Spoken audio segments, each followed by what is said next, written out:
today we're going to talk about The Mandalorian and why it's great news for the Star Wars fandom and it has everything to be a fantastic show.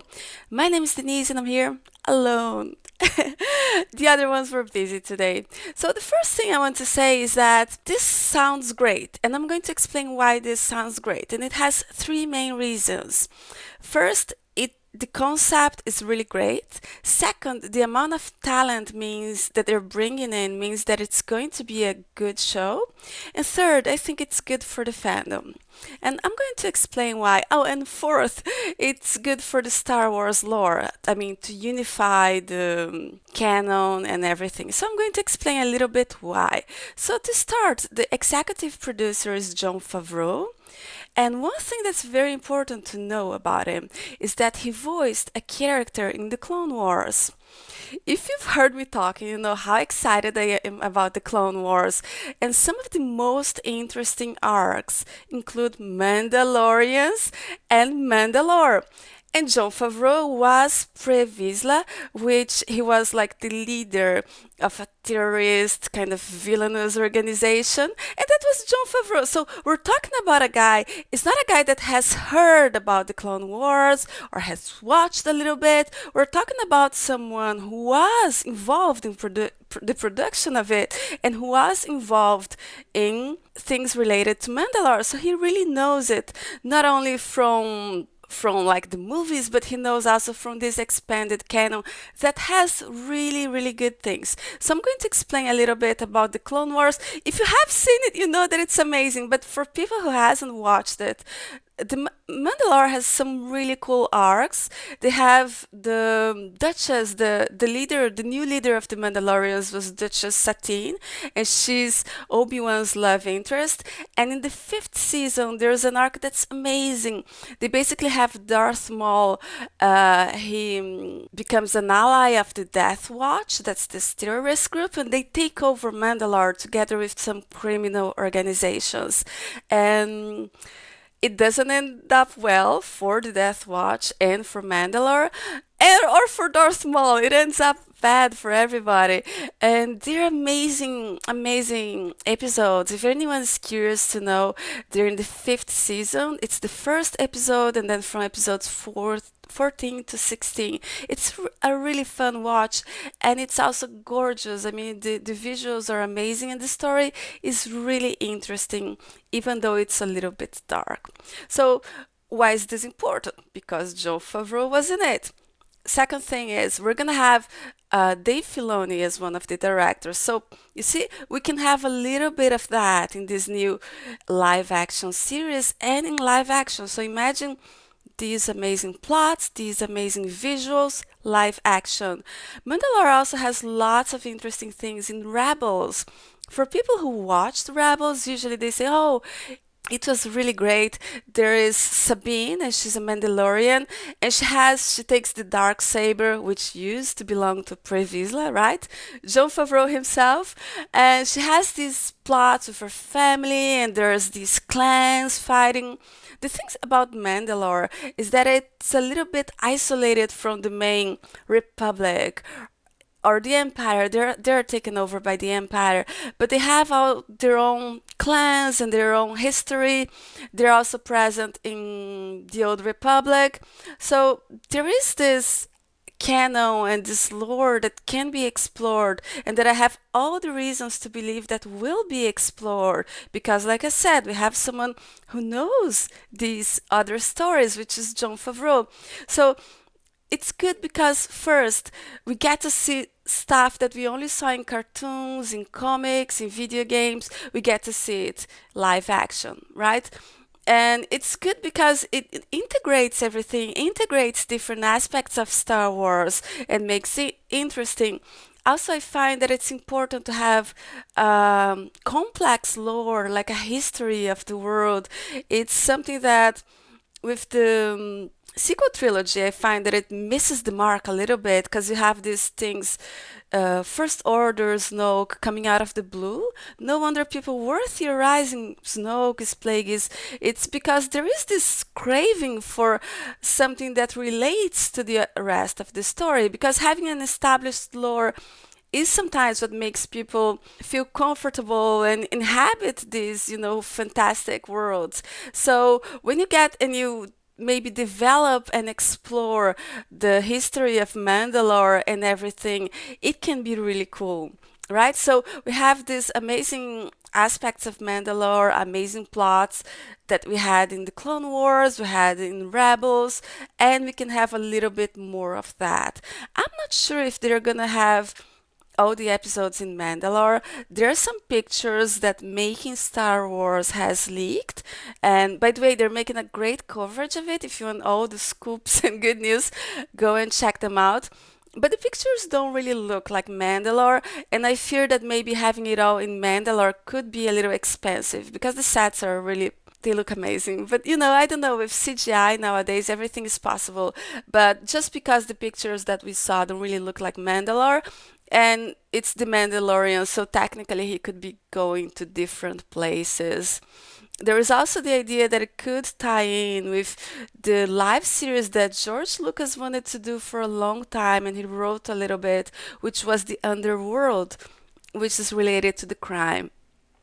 I'm not sure how much it relates to it. However, if this main character maybe is related to crime, there could be a possibility. Let's remember also that the Mandalore itself has some relation to crime. When Darth Maul took over, he was supported by crime lords. So there is a possibility for some overlap there. I'm not sure. But what I know is that it's something that is gonna have some relationship with things that we have already seen. And I don't mean Boba Fett. I saw some like lukewarm reaction for this series on Twitter. People saying, it's a not Boba Fett. And I really don't think that's the case here because we have people who have worked in these expanded storylines. So I think it's really going has everything to be awesome. It all depends on execution, but it has like a really, really great potential. And if you're not sure, go and watch those episodes. If you want to watch only one episode of the Clone Wars, I suggest The Lawless. It's flawless. And I hope we can get something of that in live action. Something that they can do as well is make it to like an older audience. I'm assuming it's gonna be like PG-13 or so, but they could go a little older. And that's fun as well because they have like TV shows for kids and then a TV series for older people. Because if you think that Star Wars is for everyone, it makes sense, right? To have different shows and different things for different age groups so everybody's happy and it's for everyone. So that's something that they can do. And nowadays there is a lot of focus on TV, right? There has been so many great shows and so many great things that have been done, and it's great to see that Star Wars is going to go there because I'm looking forward to it. And also something that we have was a list of directors that are gonna work there, and the list is fantastic so far. It has Dave Filoni, which all the fans are really happy about because we saw the cartoons and they were really fun and they were really amazing and they were like, oh my god, live action with Dave Filoni. It is exciting. If you have seen the Clone Wars, Rebels, it's something really to look forward to and something that I'm looking forward to. But there are other directors. We have Deborah Chow. She did Jessica Jones. Taika Waititi. I love Thor Ragnarok. I know not everybody likes it, but you can't say that he's not a good director. Have Bryce Dallas Howard, she's been upcoming and doing great stuff.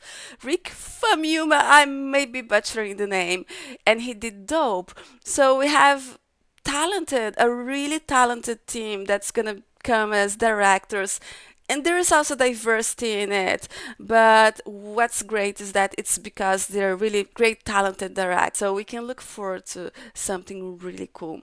Now, what I'm talking about for the fandom, I think we're talking about in the episode Women in Star Wars that maybe, you know, some male fans who like the masculine Star Wars, which is okay, I guess.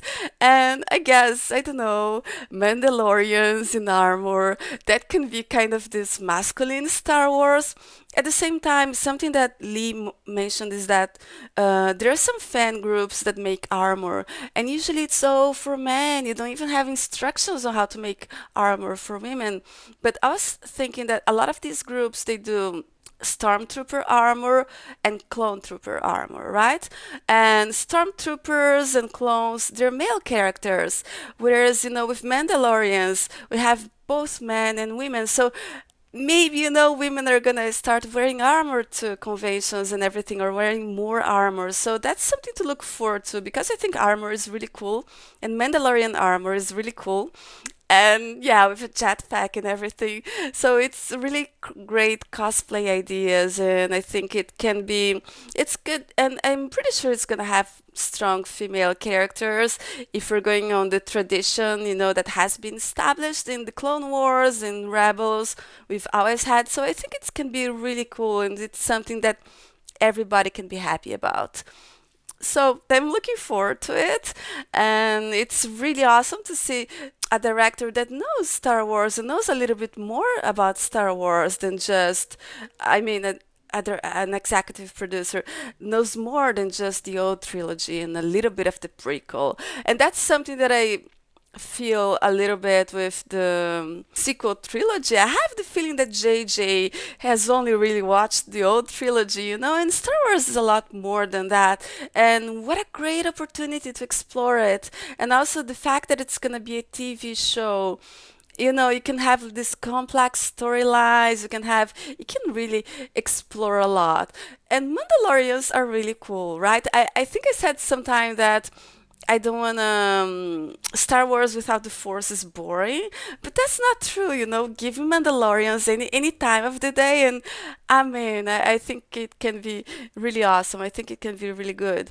And also, it's something. One more thing that we said. I remember I did an episode with Lee about the box office of Solo, and we mentioned that maybe Star Wars shouldn't be putting that many movies, and we thought that was the move that they were going to do, and maybe focus more on TV, on cartoons.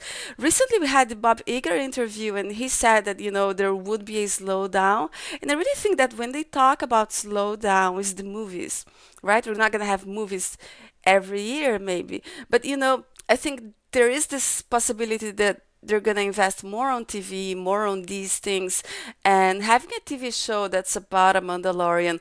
Hopefully, it has stuff in Mandalore, but I really do think that they're going to have the tradition, Mandalore traditions, Mandalore values, clans, a little bit of history, which is really interesting, which connects all the fandom, and it's gonna be a blast to see in live action. So that's what I wanted to say, that it sounds really amazing, and we're looking forward to it. Okay, so I'm alone here, so let me know what you think, if you're looking forward to it, what you think about it. Otherwise, I'm going to be talking to myself, right?